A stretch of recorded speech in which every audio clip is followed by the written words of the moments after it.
और इस वक्त बड़ी खबर मिल रही है, अमेरिका ने वेनेजुएला पर एक बड़ा अटैक किया है, बड़ा हमला किया है। जानकारी है कि काराकस में नेवी बेस पर बड़ा हमला किया गया है। 16 अमेरिकी फाइटर जेट ने बम बरसाए हैं। तस्वीरें जरा देखिए, विध्वंसक हमला है।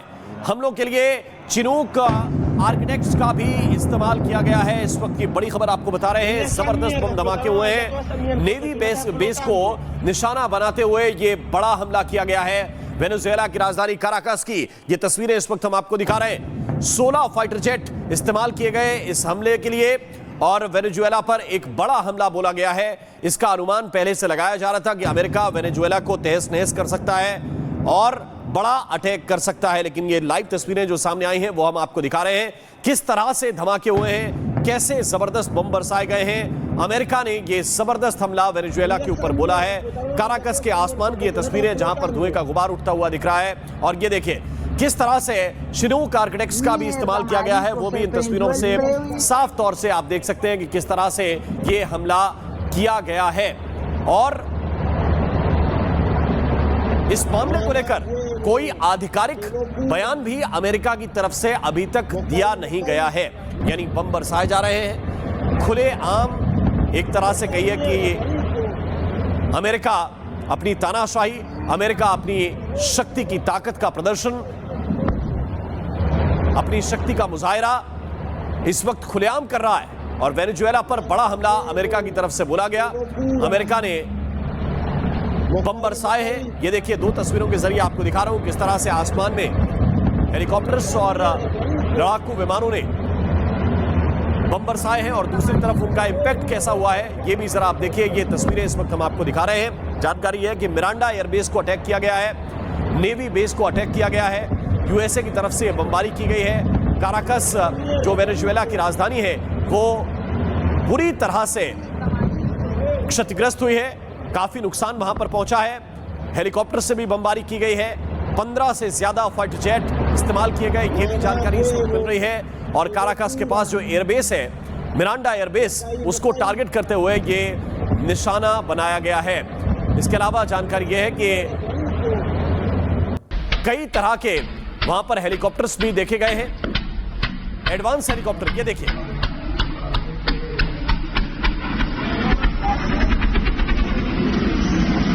ये लगातार विजुअल्स आ रहे हैं, नई नई तस्वीरें सामने आ रही हैं और ये बता रही हैं कि अमेरिका किस तरह से दादागिरी दिखा रहा है, किस तरह से तानाशाही कर रहा है। वेनेजुएला पर जो अटैक किया गया वो सामान्य अटैक है, बहुत ही जबरदस्त हमला किया गया। ये इंपैक्ट जहां पे हुआ है वो बता रहा है कि पूरी तरह तबाह और बर्बाद करना इनका मकसद था। एयरबेस को पूरी तरह से ध्वस्त करना अमेरिकी और लड़ाकू हेलीकॉप्टरों का मकसद था और इनके जरिए जो अटैक किया गया वो उसकी तस्वीरें इस वक्त आपके सामने। ये देखिए, अब इनको आप आसमान में गिनिए, एक साथ कई हेलीकॉप्टर आसमान में देखे गए हैं। ये बड़ी खबर इस वक्त आपको बता रहे हैं, एक साथ कई हेलीकॉप्टर आसमान में देखे गए, जिनकी संख्या इस वक्त हम आपको इस तस्वीर के जरिए दिखाने की कोशिश कर रहे हैं। कैसे ये अटैक हुआ इसको जरा आप देखिए और समझिए। एक साथ 7 हेलीकॉप्टर इसमें नजर आ रहे हैं। ये तस्वीर देखिए, इस वक्त हम आपको दिखाने की कोशिश कर रहे हैं और ये अटैक बता रहा है कि किस तरह का, देखिए इंपैक्ट भी। अब देखिए बिल्डिंग के पास जहां पर ये बम गिरे हैं, जहां पर बम गिराए हैं इन हेलीकॉप्टर्स ने और लड़ाकू विमानों ने, वहां पर असर क्या हुआ है ये इंपैक्ट बताने के लिए काफी है। हमारे साथ कर्नल शैलेंद्र सिंह जी जुड़ गए हैं जो जाने माने डिफेंस एक्सपर्ट हैं। शैलेंद्र सिंह जी, जरा बताइए, ये अटैक जिसके बारे में काफी दिनों से आप लोग बात कर रहे थे कि हां वेनेजुएला के ऊपर जबरदस्त अटैक हो सकता है, क्या उसको अब खुलेआम अमेरिका ने कर दिया? क्योंकि अब तक उनकी तरफ से कोई ऑफिशियल स्टेटमेंट नहीं आया। स्टेटमेंट इससे बड़ा क्या होगा कि आप देख रहे हैं कि हेलीकॉप्टर्स आ रहे हैं, आप देख रहे हैं फाइटर जेट आ रहे हैं, बमबारी हो रही है। अब इसके बाद और क्या डिक्लेरेशन चाहिए? सब कुछ ट्रम्प से ही कहलवाओगे क्या कि हाँ भाई मैं आ गया? क्योंकि ये एक पॉलिसी रही है यूएस की कि आप जब जो जहां मन में आए आप कर सकते हैं। और आपका एक्सक्यूज क्या है? कहीं पर आप बोल दोगे क्रिश्चियनिटी इज एट डेंजर, वहां पर आप नाइजीरिया में बमबारी कर दोगे कि हमने एंटी टेररिज्म किया है। चलिए कोई बात नहीं, आपकी बात मान ली। यहां पर आपका क्या एक्सक्यूज है कि हम ड्रग्स के ऊपर वॉर कर रहे हैं। ड्रग्स के ऊपर वॉर कौन कहता है कि आप फाइटर जेट्स के द्वारा करें? चिनूक समझ में आता है, अपाचे हेलीकॉप्टर आपको क्यों चाहिए ड्रग्स के लिए? और अगर फिर भी एक बड़ी जिम्मेदारी की स्टेटमेंट अगर दी जाए, अगर ये सब जायज है कि आप ड्रग्स और टेररिज्म के ऊपर अटैक करना अलाउड है मॉरली, ह्यूमैनिटी के पॉइंट ऑफ व्यू से, देन इंडियन स्टैंड के ऊपर फिर क्या डाउट है?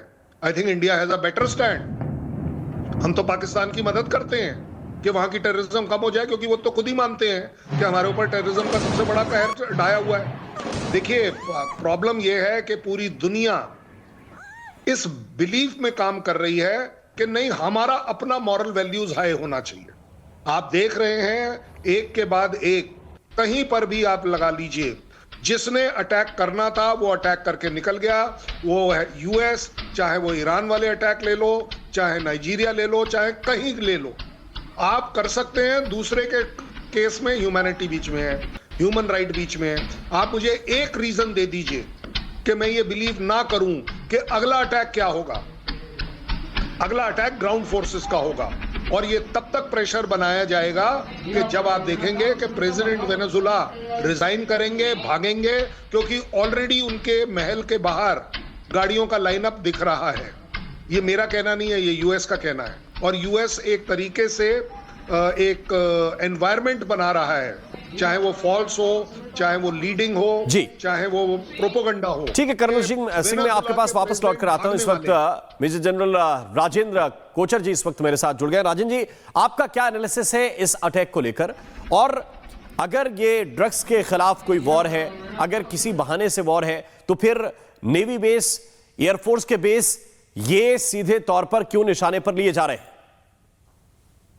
देखिए, सबसे पहले ये एक प्यूनिटिव स्ट्राइक है यूनाइटेड स्टेट्स की तरफ से, मैं मानता हूं। और ये इसलिए स्ट्राइक की जा रही है क्योंकि असली रीजन है कि वेनेजुला रशिया, ईरान और चाइना के क्लोज आ रहा था। और ख़ास तौर पे चाइना, बिकॉज चाइना वेनेजुला में इंफ्रास्ट्रक्चर का काम कर रहा है, काफ़ी इन्फ्लुएंस है, और सर्वेलेंस टेक्नोलॉजी वेनेजुला चाइना से लेता है। और जो ईरान से वो ड्रोन टेक्नोलॉजी ले रहा है, ड्रोन्स ले रहा है, और जो आपका ऑयल का जो ट्रेड है वो ईरान के साथ करता है। रशिया के वेनेजुला में मिलिट्री एडवाइजर्स हैं, और रशिया से वो आर्म्स ले रहा है। तो आप एक्चुअल रीज़न है वो आपको समझने की जरूरत है। ये जो नारकोटिक्स की बात हो रही है और ड्रग्स की बात हो रही है, ये एक डाइवर्जनरी। कोचर साहब, मैं आपके पास वापस आ रहा हूं।